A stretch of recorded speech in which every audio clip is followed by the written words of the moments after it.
September 28th, 2025, on the soon-to-be world-famous Very Terrible Podcast. I'm Jason. And I'm David. And unbelievable, Dave, we are on the highway to being world-famous. Yes. At least by our standards.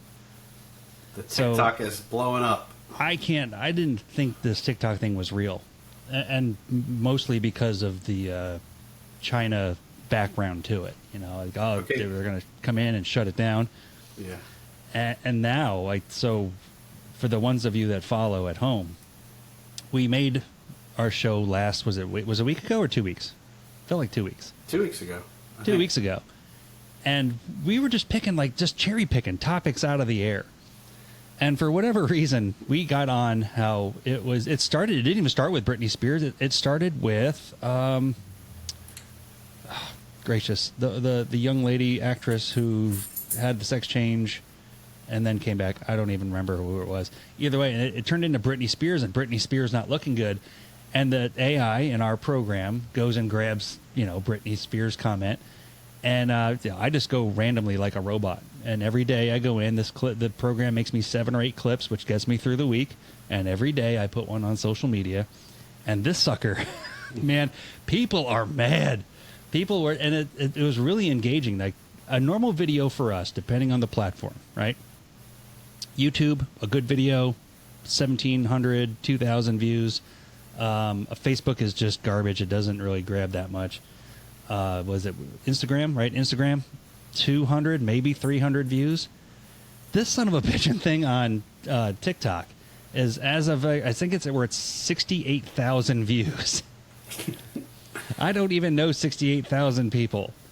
I don't know 5 people. What are you talking about? I can't believe it. And the thing is, it just kind of took off. And I'm like, oh, okay, well, this one's going to get 1,000. Oh, this one's going to get 2,000. I'm starting to tell my friends, like, look, 2,000 views. Oh, look at me. I'm somebody. And all of a sudden, like overnight, I went to bed. I went to bed at 6,000, and I woke up with 23. And I went, oh, something's going on. I don't know how I did it. I have a friend who does a lot of this on her special projects and her things. So she says, like, use these keywords, make sure the keywords match your screen, make sure you do this, X, Y, Z. I go and I do all this stuff, and it grabbed like on the 3rd day. Now, Dave, have you been keeping up with these comments and such? I watched, or I read a few, I engaged in a few, but after a while I just have to disengage. You have to. It's nuts. I turned the volume down, so hopefully it doesn't grab in here. Because there was people were mad that you said she looked horrible.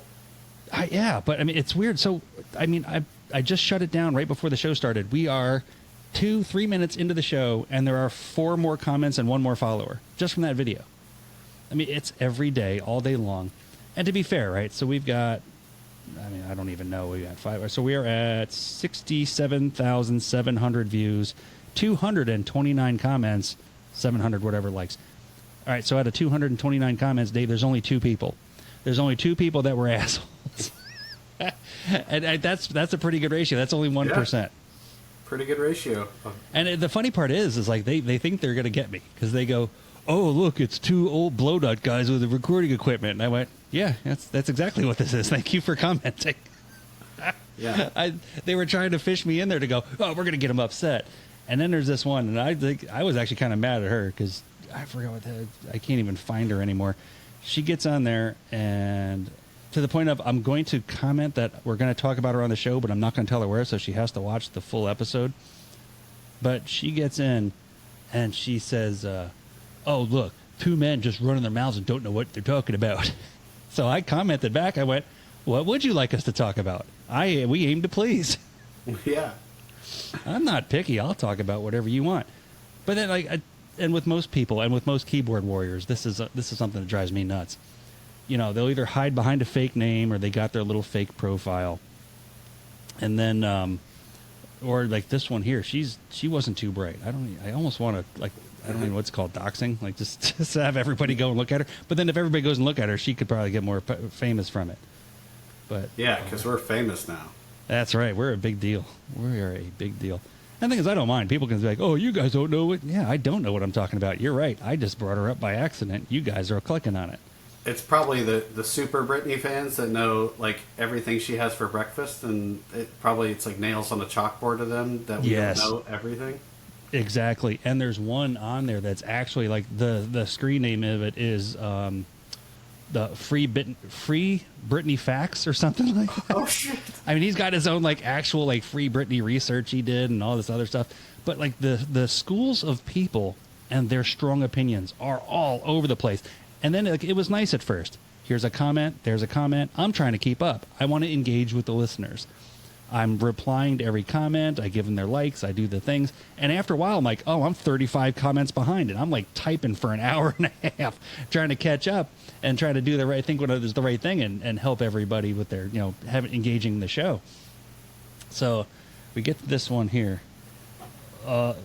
So it says, nothing better than watching two grown men talk about a subject they know nothing about. And then she just like airdrops it and leaves it. So, I did. I sat there and I went, okay, well, we'll talk about whatever you want. Let us know. And then I'm like, you sit there and you look at her, and I don't even care. Look, she looks like she smells like an ashtray. I mean, just, ugh. And then, she has 4 pictures on her thing, and it's the inside of her gross apartment. I'm like, yeah, I don't care what you say. So, I don't even know. It's like, but most everybody was, but like, it was cool because, as it evolved, the camp started. And now we have the, it's not actually Britney camp. We have the it's Britney, she's a slave camp. Then we have it's a lobotomy camp, the lithium camp. Is there an AI camp? Yes, there was one. There was one person that said it's AI, it's not actually her. And to me, it's great. Let's engage the conversation because none of us are going to prove or disprove anything. They got their random facts and things like that. And there was one girl, she was really sweet.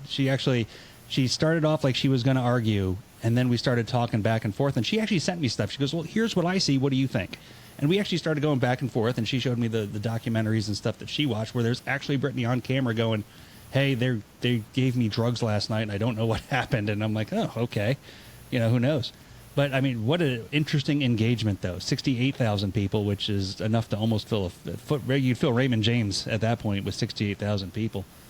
But, this one video just, like, spiked and took off and went, oh, man, we might have something here, Dave.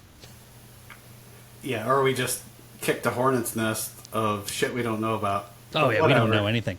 That's the disclaimer to the show. It's very terrible, and we don't know what we're talking about. But if you'd like to click and listen and opine on it, that'd be just fine, too. Yep. I did a TikTok live setting up for today. I watched a YouTube video on how to set up TikTok live when I started. And it was fine, so I get it up there, and I put the camera on. I got my little special microphone clip. I had to put it on my hat, so then it sounds like I was nasally breathing. And then I couldn't see far enough away from the camera to see if there were comments. I'm like, oh, I forgot this part. I need like a second phone or like to have B with me or something. She could read the comments as they go in. I'm like, what do you want to talk about today? Let us know. And then a lot of people hopped in, hopped out. 2 or 3 people stayed for the whole thing. And then I'm like, oh, let me go back and see. So I ended the live, and you go back, and it doesn't keep any of the comments. So I just screwed it. But I did tell them on the live feed, and I'll tell you, you can reach us at jdvtpodcast@gmail.com. How many emails have you gotten so far? Zero Okay. emails. Something tells me that's going to stay that way.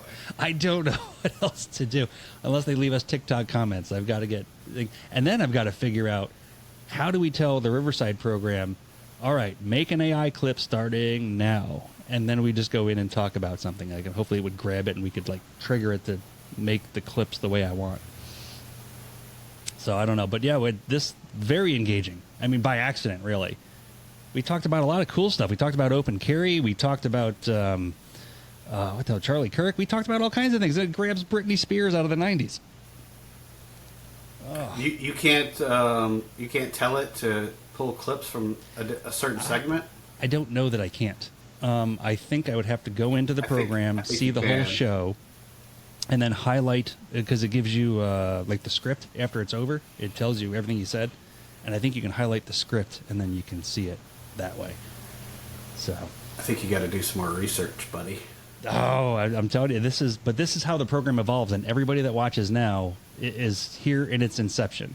So that's why we know we're doing okay. We've only been doing it for 10 years. We're still figuring it out. think of it. How many times have we changed equipment, changed venues? I mean, even today, brand new camera. You're coming in HD, sharp as a pin. And we spent, half an hour trying to figure out what hiss noises are and, and why you were muted. We still don't know if we're hissing or not. I don't know. But yeah, we have, so they changed the rules for TikTok Live. It used to be 1,000 followers. Now you just need 100. So that worked out pretty well. The age verification, that was kind of freaky. It takes a picture of your face after you tell it what you think your birthday is, and it says if you're right or wrong. So I thought that was pretty good. But everybody had their own different camps, and they were arguing and fighting. I'm like, I need a social media manager. There's no way I can keep up with this. That's why you don't engage. But engagement is what brings the people. Yeah. And eventually, they'll all want to buy a T-shirt. No. You let the ants fight themselves. Probably. And then, like the other videos, they didn't really grab, right? So September 25th came and went. Open carry is not allowed in the state of Florida, and that's the way we'll put it. So it's not that they're encouraging it, but it's not allowed. So just be careful where you carry your guns. That one didn't grab. The Charlie Kirk one really didn't grab either, but his story was moving so fast, we came in late to the game anyhow. Yeah, I think when stuff like that happens, we have to jump on like that day or that night and just do an impromptu show, like almost like very terrible podcast breaking news. With a yuck radio voice. Breaking news. And AI has provided us the another framework again for today. Here's something I got wrapped up in before we grab into the next one. So same thing, right? Spreading the videos around on social media every day. The algorithm in Facebook grabs podcast like Facebook pages. Introduce your podcasts, whatever it is. So on the one called Introduce Your Podcast, I put our stuff in there. And then someone else on that same thread, later on down the line, had said, hey, I'm thinking about using AI to make scripts. What do you guys think? So I just gave a quick type up of like, well, hey, Dave does this on his AI. It gives us great framework. We just go freelance, but we have a framework of things we can talk about. And once again, somebody ruined it. Some jackass from across the world comes over and goes, hey, let us advertise your page for you. Just give us all your personal information. I'm like, none of that's going to happen. None of that's happening. But I couldn't believe it. It was like, just leave it alone. Can't we just talk to people? Can't just talk to people on social media anymore. Yeah, I love the old Copilot. Yes.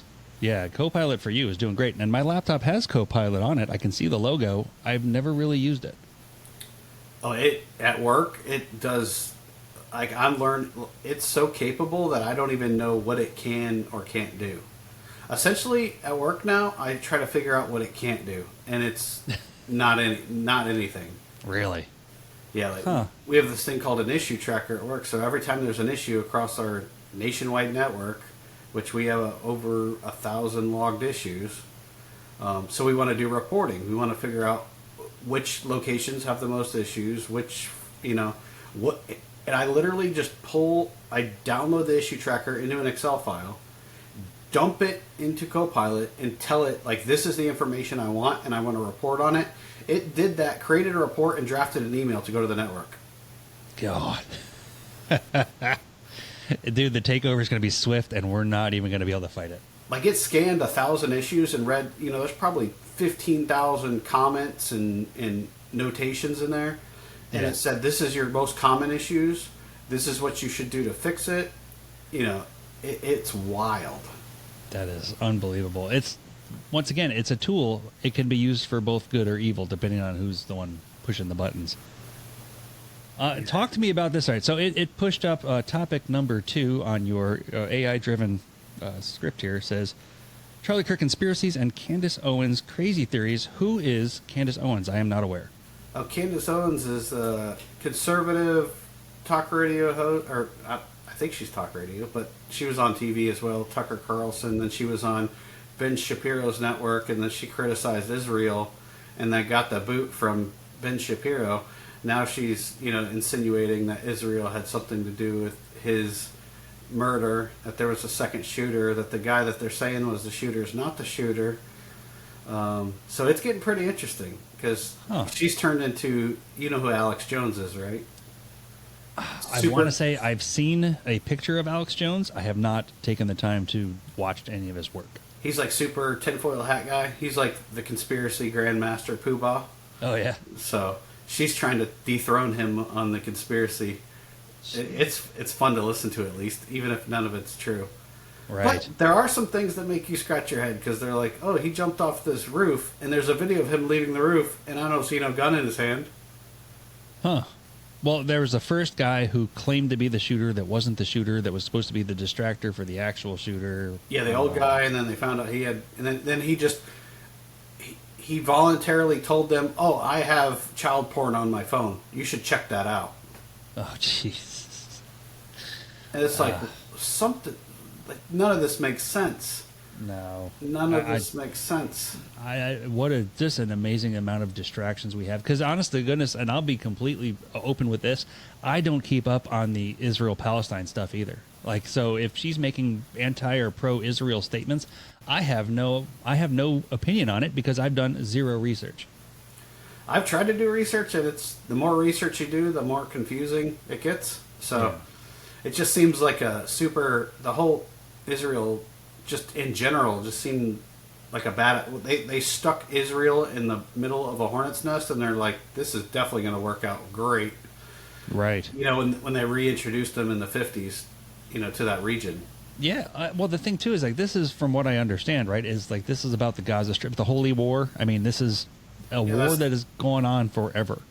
Yeah, that's the Holy Land. That's where Jesus was. So. Yeah, and until everyone is dead, there won't be a winner. So, at what point? I don't know how it ends. It's not for us to decide, because if we did, then somebody on TikTok would tell us we don't know what we're talking about. Oh, but they're gonna get on TikTok and tell us. Yeah, they are. They're gonna David said he's pro-Palestine, and the other one's pro-Israel. Yeah, they'll both be mad at us. Watch. That's how it happens. I know. Well, they bought no T-shirts, so until you buy a T-shirt, you don't get an opinion. I guess we can just tell them that. We got to sell some shirts. Yeah, but the Charlie Kirk shooting, it just... And now they're... Like, within the first week, where he was sitting, where he got shot, they've already put concrete and put pavers down where he was. Like, wouldn't that be an active crime scene? And you'd be like, let's just kind of, like, preserve this for a little bit? That's a great question, right? Yeah, they've already remodeled it. Well, all right, so let's use it on a local level. If there's a car accident and there is a fatality in the car accident, they do an investigation, and they put down markers, they put down spray paint, they do all the stuff. But as soon as the investigation's over, they open the road back up. I mean, there's no, like, we're going to hold it here for a while or whatever. Somebody actually dies, some other person from the family comes along 4 days later and puts up that damn roadside vigil. But, I mean, there really isn't a statute of limitations as far as keeping a crime scene beyond the initial investigation, at least for car accidents where we live down here. Yeah, I'm not sure if there's a parallel between car accidents and political assassinations. It depends on which foil hat you want.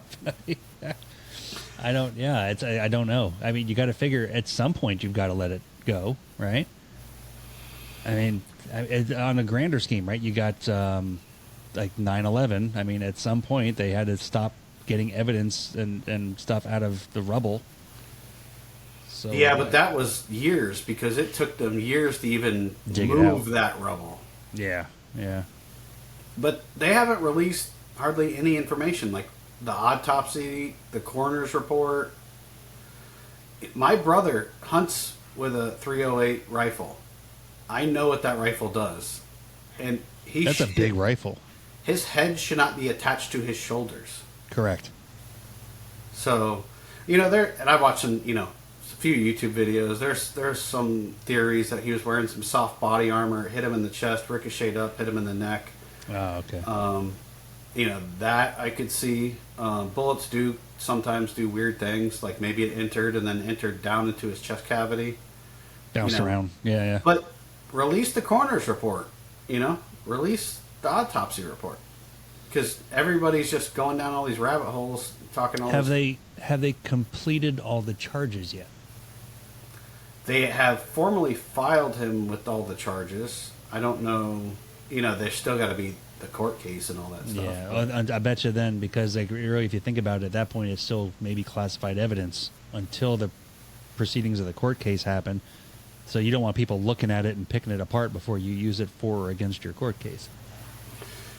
Yeah, but even if you use it in court, you have to present it to the other side. Yeah. Oh, yeah, yeah. And it stays in that circle until... Because, I mean, honestly, if you really think about it, didn't they just release JFK's, like, last year before? They didn't even release all of it. Right. So, I mean, there you go. So at what point are they just not going to release things? But if you I want to see the one for Abe Lincoln. Yeah. Some Etch-a-Sketches. John Wilkes Booth was staged. It was Yeah. It was Al-Qaeda. It was Israel. It was Israel. They took out Abe Lincoln. Netanyahu. Oh, gosh. What do they call him? Bibi? I don't know. And that's the thing is, I don't do any... and the thing is, it's not that I don't care. So before everybody gets all upset, they don't care about... I don't have the headspace. I mean, we have just regular things we have to do. And that's why these distractors are really powerful, I think, in just society in general. Is it doesn't take a whole lot to distract Americans and get them off the sniff trail. Yeah, and his memorial was a little weird, I would say. One of them, I think the missus there had WWE-style fireworks when she came out on stage. For like 8 minutes straight, they had like just sparklers, like not like 80-foot sparklers. I'm like, that seems and I've never. Maybe that's what he wanted. You don't know. Maybe that's what he wanted. It was written down somewhere. I would like an Undertaker-style entrance for my funeral. Yeah, and there's no family or friends that spoke at this memorial. Just all political people. Yeah, that's a shame. Well, and I guess was it Hulk Hogan who had just the private family one? He didn't have anything public, and they just did his private family one with the wrestlers and the family, and that was it. So unless you were the people sneaking around in the bushes, nobody even got pictures of it. Yeah. Then Trump came in and said everybody sucked and he's awesome. It's just turned into a political rally. I'm like, this is fucking odd. Well, and that just goes to show you're only as useful until you're not. And that's, unfortunately, even though whatever he was trying to do and got his message across and not message across in different ways where like they were going to use him. They were using him as a platform. And there you go. So, they didn't pick us yet, Dave. They didn't pick us to use. No, and I'm okay with it because I'd like my head still attached to my shoulders. Yeah, well, I don't have very strong opinions on a lot of things. I'm very middle of the road. Yeah, the whole middle of the road thing. Everybody wants to be on a team. And you've got to pick a team, and you've got to just go 100 miles an hour in that direction, no matter, Yep. And if you don't, you might as well be on the other team. Yep. You're either pro-Trump and you just believe everything or you just agree with or publicly agree with everything he says because you have to. Yeah. Or your team, liberal that's even crazier. So. Yeah. And I'm way down the middle somewhere, and everybody's like, people on Facebook will delete me on both sides because there's not a. They're like, oh, you're just you. Yeah, and you know what is because I have a pretty close friend there who she got kind of wrapped up into it too, and she's like, I'm losing friends on Facebook, and I went, they weren't your friends in the first place. No. If someone's going to delete you from their lives because of something that you typed, then I guess they weren't willing to have a conversation or at least appreciate your opinion, even if it didn't agree with you in the first place. You don't need them. Think about it. You and I have known each other for 20 years now, and 20 plus years, and you and I may not agree on everything, but I will absolutely listen to everything you have to say. Yeah, we agree on a lot of stuff. That's probably why we're friends. But I imagine there's some stuff we don't agree on. Sure, but even so, and it's I think that's the beauty of it. Whereas if you have people that can just talk and listen, a lot of the stuff just goes right away. And then like even with my own parents, I was born and raised up north where everything is Democrat, and my parents on paper are Democrat. So my dad will get down there and he'll start hemming and hawing, and he'll make his little comments and this stupid ass president, burka. Okay, hey, there you go. You've earned the right to an opinion. Have it. I'm not going to fight you on it. I think sometimes they're looking for a fight. People want to argue, and if you don't argue, they just fold right down into nothing. Yeah, our country's in a weird spot. Yeah. Well, I was going to say, it was no different than that damn that TikTok chat box with the Britney Spears video. And everybody, if you're watching, go watch the Britney Spears video. Let's get some more views on it. Why not?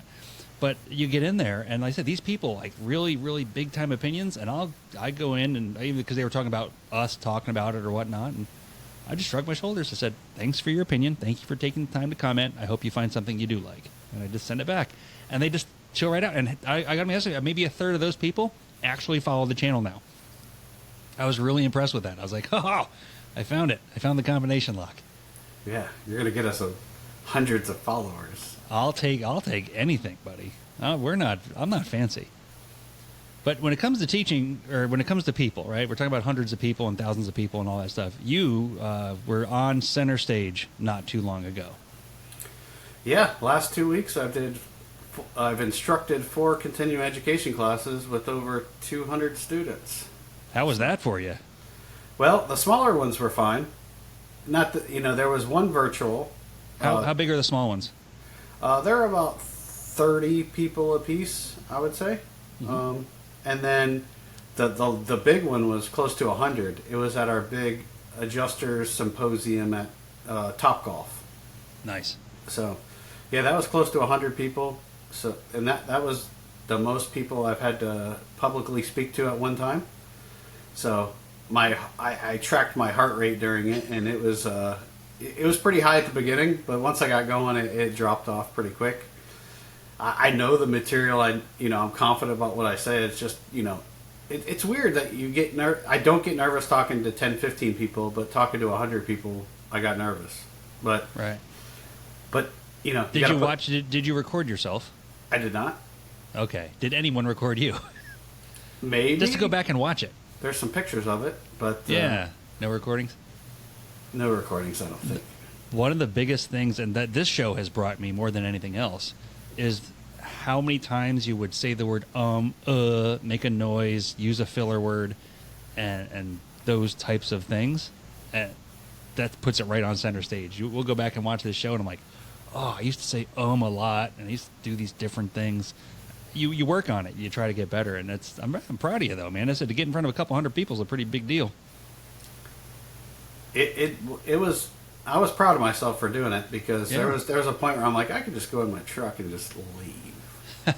And all these people could just talk to themselves. Yeah, come on, people. It's wet carpets. What are we talking about here? And I had to go on. Well, not immediately after the keynote speaker, but that's rough. It was but the people that went on behind me were talking about caulking windows, and it was just super dry. So I was like, thank God. Yeah.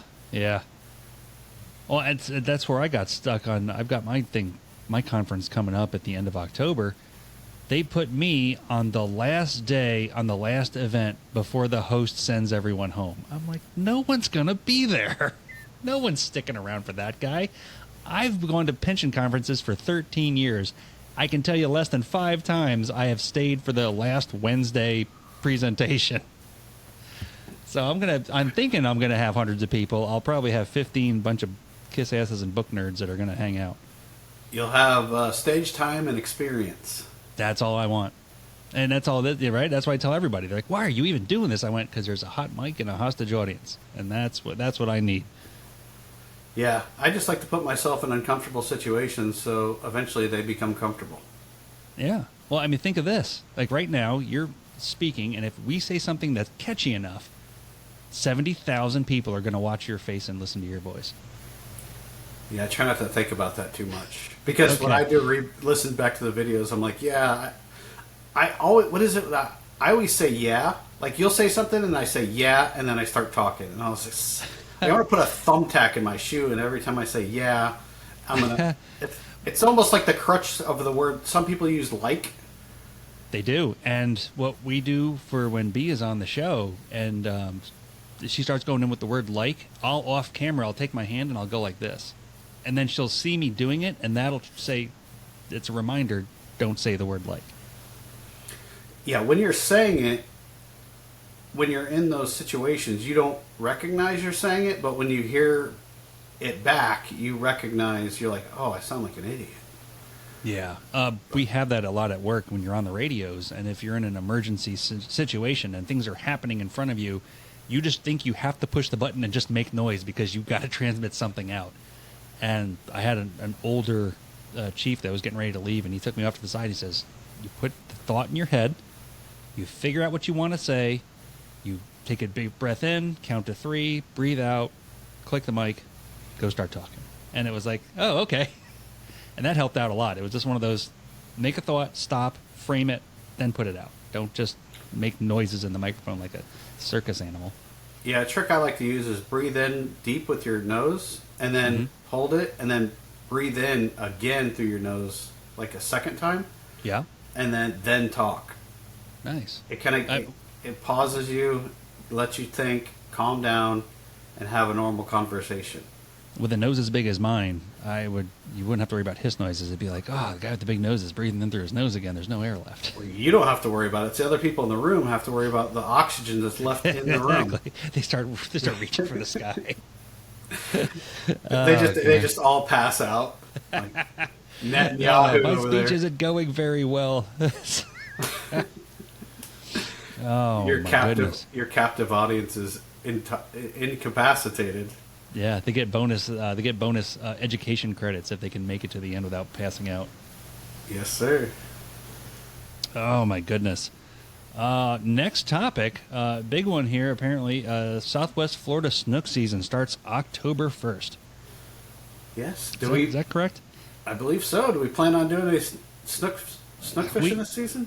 I tell you what, here's the way we need to do it. We needed to pick. Now it's already still kind of hot out. I don't know if that makes a difference to you or not, but we need to pick a day and just stick with it. We're just going to pick a day, write it down, put it in the calendars, and make it happen. Because if we don't, it'll never happen. I've got the Florida lifetime whatever license, right? Fishing license, saltwater fishing license, and apparently that comes with a snook stamp. So I have the same deal. I didn't know if it came with a snook stamp or not, but I usually never catch a slot snook anyway, so I'm not too worried about it. No, you catch the babies all day long. You'll catch a dinosaur and then have to throw it back, and then none of us. To be fair, I've only caught one that I was able to eat, and it didn't taste as good as I thought. And I went, no, this wasn't what I was hoping for. Oh, so. That's disappointing. I love snook. Yeah. What it is, I think I made the soap mistake. I think I left the skin on it or something. Because I think if you leave the skin on it, it tastes like soap, right? I don't think I've ever left the skin on. Yeah. So apparently, when you bake or however you prepare your snook, and I think mine was I enjoy a baked fish. So then I put it on there, and I think I left the skin on the back so I could just flake it off and then eat it. And I believe the skin on a snook will make it. The old slang name used to be soap fish because the people that would cook it with the skin on it would taste like soap. That's interesting. Yeah, I hardly. The only fish that I would cook with the skin on is salmon, maybe snapper. Yeah. But my big go-to now is I've got that Vivor electric flat top. Get that sucker cranked up, put some blackening seasoning on it, and some oil on it, and throw that sucker on the flat top. And 2 minutes later, on each side, and that sucker is squeeze a little lemon on top, and nice. Is that like a Blackstone grill? It is. It's just electric, so you don't have to worry about the propane or any of that. So it's nice to use. It's just like any flat top. It's a pain in the ass to clean. So. Yeah, to be fair, clean is a very subjective term when it comes to flat top grills because mine is like a cast iron pan, right? It's got the layers and layers that have been cooked on and built up. It's as good as nonstick. It's beautiful, but if you really think about what all that shit is on there, it is not healthy. It's probably pretty gross, but I don't care. It still tastes delicious. Oh, everything's dead at 350 degrees. That is true. We got wrapped up. We listen to Dr. Mel Robbins every once in a while, and you might not know her by name, but I'm sure if I showed you a picture, you'd recognize her. And just for Lori and I to find a common ground podcast, that she puts out a pretty good product, and that she had one on there. This guy is a scientist who gets on and talks about all the things that we keep cooking with plastic and the microplastics and the PFAs and all those other chemicals that get into your stuff, into your body. And like all of a sudden he's like reading down this list and I'm like, oh, we do that. I'm like, oh no. So whenever we all die eventually of cancer, that's probably going to be from all the plastics we've been eating. But and you're saying that the Blackstone might be nasty, but that's probably one of the healthiest ways to cook because it's just cast iron. Yeah. Yeah. Versus, I think the biggest deal is, like I just cooked in it today, is like I've got a rice cooker and it's got that coated Teflon bullshit. Yep. I don't think that's good for you. No. And then was it George Carlin used to say, he goes, if nothing sticks to Teflon, how does Teflon stick to the pan? I don't know. Oh, my goodness. Let's see. You and I are going to be going out to a comedy show in Port Charlotte. Yeah, we're going to go see Robert Kelly. Exactly. This will be my third time seeing him, I believe. What's the name of the place? Vasani's Comedy Theater. It looks like a strip club and a castle had sex. Nice. Now, you and I have been there before for somebody else. I think we saw a different comedian way, way back, but that was the same one. You get to have dinner and a show. Yeah, and the food is excellent.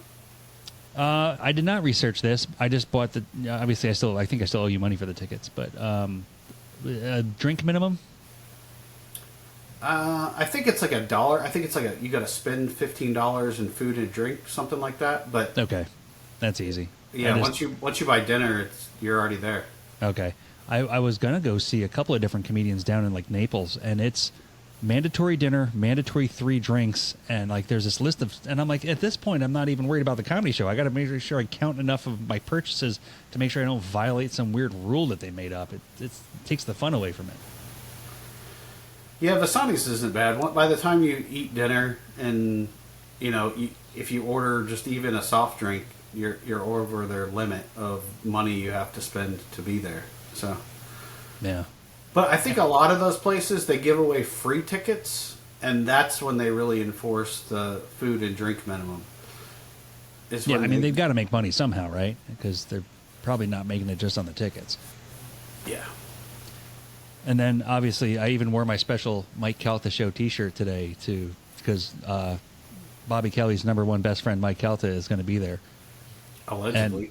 Allegedly. Well, he said on air, I called the show, I asked myself, he said he was going to go, and then he said it again just the other day, that he was going to show up in person.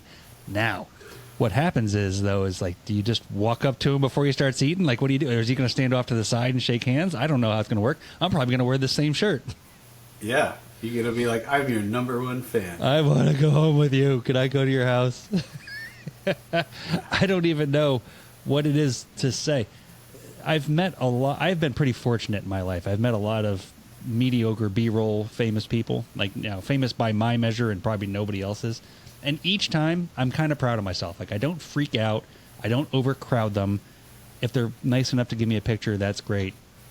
And that's pretty much about it. I mean, the biggest interaction I had was with Stuttering John, and it's only because he wanted us to, buy him food and drinks, and we did, and he just hung out with us all night because he was annoying everyone else. Yeah, I'm not really good with.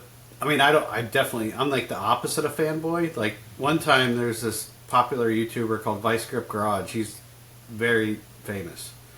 And I was wearing one of his shirts at an event that he was at, and I almost forgot that he was at the event. And he walks by me and points at me and he goes, "Hey, thank you." Oh, that's cool. And then I was like, "Who is that?" And to my wife, and she goes, "Oh, that's Vice Grip. He thanked you for wearing his shirt." I was like, "Oh shit." Oh, but that's nice though. I mean, he actually appreciates the fact that you're putting. Now, see, that's really cool. I can get behind that because I don't even know. Someday we may find someone with a very terrible podcast shirt on, and we should definitely go up and say thank you. Oh yeah, like, well, who are you? Which one are you again? Are you Frank? Oh, but I mean, and like you're right though. This small setting, it doesn't hold a whole lot of people. You should be able to go up, meet. I mean, you might even meet. I don't know. Do you get to meet Bobby Kelly afterward? You said you've seen him 4 times. Usually, I usually just leave afterwards, but sometimes I think they hang out and you could shake their hand and take pictures and stuff like that. Usually they do stuff like that. Yeah. So hopefully he does a different set, because every time I've seen him, he's did the same set.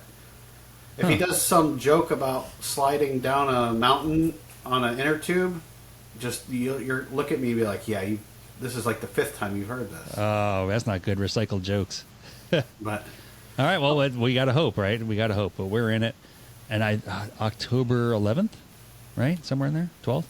My entire October, nearly every weekend day is booked for some stupid bullshit. Yeah. I don't know. That's not a bad. I mean, it could be worse. Could be working every weekend. Yeah, I guess. I Well. actually enjoy working. I mean, Dave, is it or is it not slower for you that we haven't had, knock on wood, because Ashley's going to get mad at us, but we're going to talk about hurricanes again. I mean, it's got to be slower for you. There's less chaos with less hurricanes. I'm busy. That's why I don't want hurricanes, because I'm busy enough day to day anyways. I'm not sitting around waiting for hurricanes twiddling my thumbs. Okay. It's like when a hurricane happens, it's like, oh, now everything gets pushed to the side that I'm normally doing, piles up, and then we have to handle the hurricane.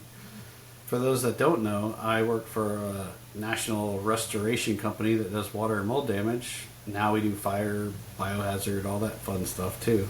But when there is a hurricane, it usually involves about 85 conference calls to prepare for a storm, and then when it hits, all those calls go out the window, and then everybody's got that is the old Mike Tyson quote. Everybody's got a plan until they get punched in the mouth. Yeah.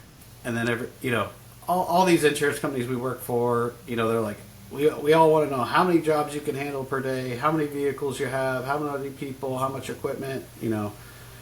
You're telling this to 15 different insurance companies, but if they all send you the same amount of work, you can't handle it all anyways. So right. But at the end of the day, everybody's just scrambling and doing the best they can, and it all works out in the end. So that's usually how it ends up going. What is the most common kind of service call you get? For a hurricane? No, like just regular everyday. I've got something that happened. Is it a kitchen fire, a broken pipe? What is the most common? It wouldn't be a kitchen fire. Now that we do fires, we don't do a lot of fires as far as a percentage-wise of our business. But most of our business is still residential water damage, which would be, your most common things, probably your water heater breaking or, rusting out at the bottom. The drain, they don't have the drain properly plumbed outside, so it goes outside, and then it makes a giant mess in the house, and we get to go in there and clean it up. Nice. I was thinking about that. This house has a mana block system. So the mana block is that kind of, it's just laying there pipe, goes all over the top of the house, through the attic. The attic is 150 degrees. It's been up there for 20 plus years. At some point, this plastic should start to break down. And then when it does, I don't want to be here for it. Well, I've got the same. I've just got poly in the attic. I don't have a mana block system. Mana block's a little bit nicer, I think, to a certain degree, because you could turn off. Like if I have a leak in my house, I have to turn off all the water. Where if you have I don't a leak, have that. Yeah, mine's individual. Where you could turn off individual outlets or spigots or whatever. So that's nice. I think, but with that, I think you have more pipe. So I guess there's more opportunity for failure. Because you have individual runs for each room or, orifice of water. Yes. Yeah, and to be fair, there's a couple of these pipes, the water hammer, when if you flush the toilet and then the toilet valve closes so quick, you'll hear a bump, bump, bump up in the attic, and I'm like, every time there's a bump, bump, bump, bump.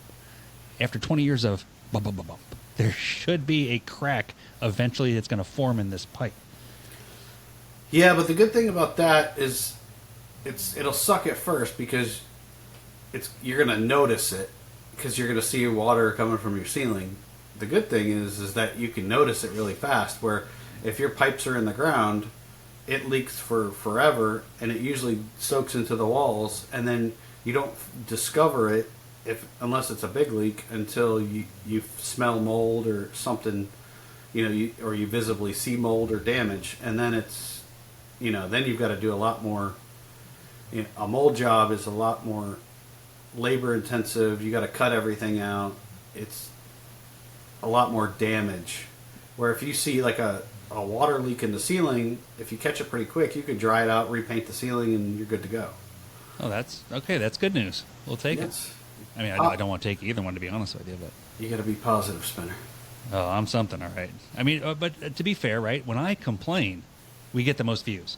Yes. People love it when I complain, and when it comes to complaining, the public never disappoints, because these LCDs, our lowest common denominators, are everywhere. The lowest common denominator are the people you meet in public that are just, I don't even know how they survive on their own, but they do, and they must interact with us, and we must deal with them.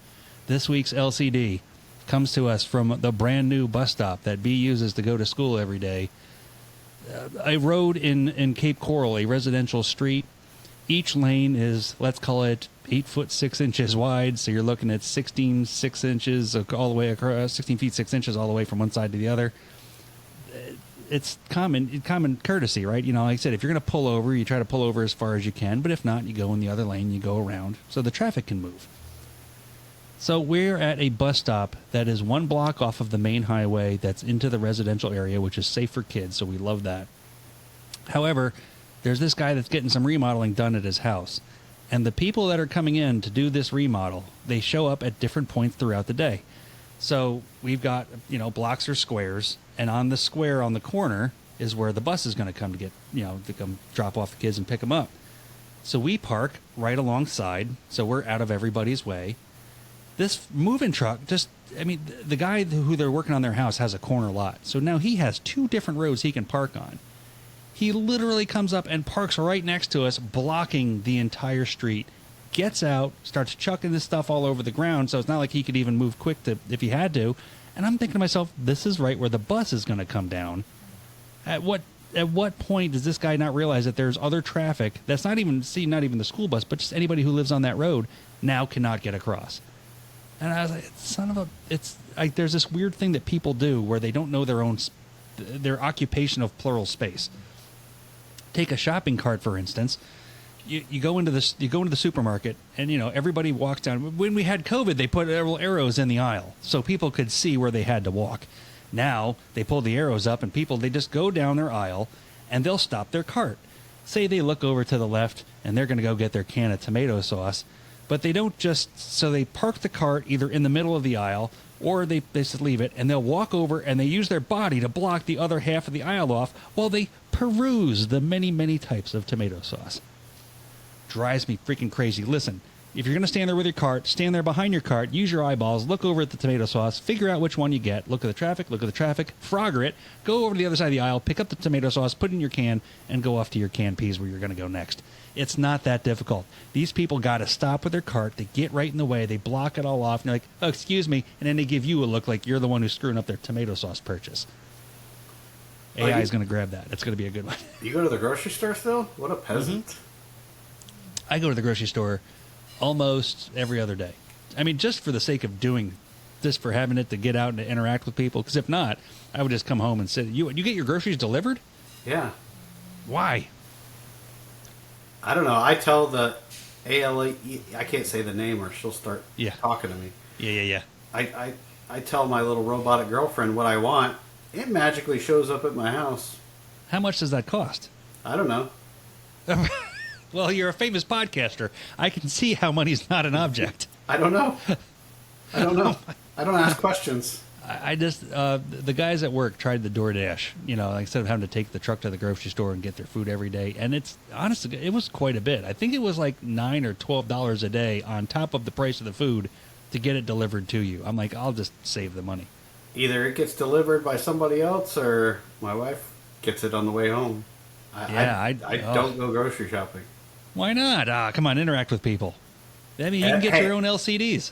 Every Friday, I do my part. I get out of the house every Friday morning, and I drive to the coffee shop and get a coffee. That's my public interaction for the entire week. Nice. And literally, I have to do that just to make sure there's other humans on the planet. That is something. I mean, it really is. We were given an opportunity with COVID to start working from home, and you realize you don't need to go anywhere anymore. You really don't. You don't. I mean, I could tell I know people, milk it. I don't milk it. But you could tell when people are phoning it in. But those are the same people that would probably phone it in even if they went to the office, I guess. So as far as not working enough hours or not putting out enough output?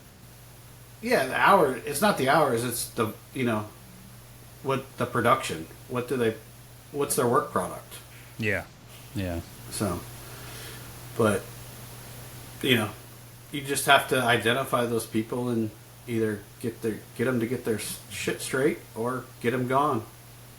Well, another thing is working from home, right? So there's work computers and home computers and going on back and forth. And the same thing, I'm a municipal city employee, so like everything's got to be locked down under 2-3 different combination locks to get into anything. Even when I'm at work, we have everything is very common now is a 2-step authorization. So either you log into something and it wants to know it's you. It's going to send a message to your phone. It's going to give you a code, and then you got to use a code to finish logging into wherever you're going.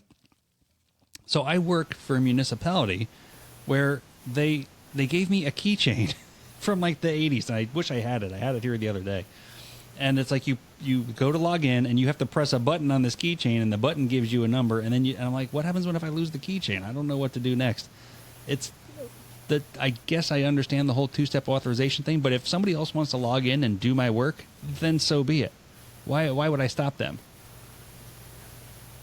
We have the same thing, like to get into we have this thing called SOC 2 security compliance now, because we work with a very large insurance company that works with the U.S. government or the military.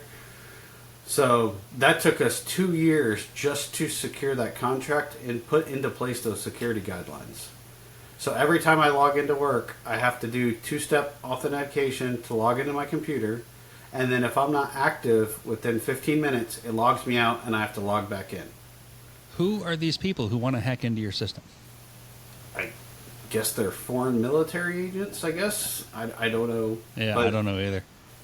Like, even with my thing, I was like, the most ridiculous one I ever got the other day was we got a message from the power company that said I'm going to have to sign up for 2-step authentication to pay my power bill. I don't give a crap. If somebody else wants to log into my system and pay my power bill, let them. Why would I give a crap? Who pays it as long as it gets paid?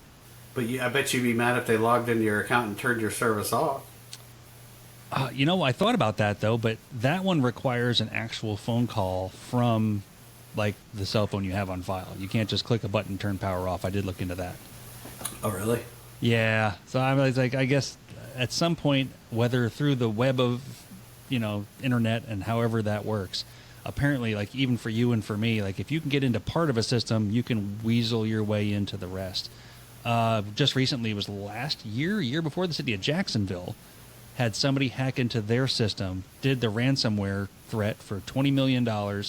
As soon as they got the $20 million, they erased the city of Jacksonville.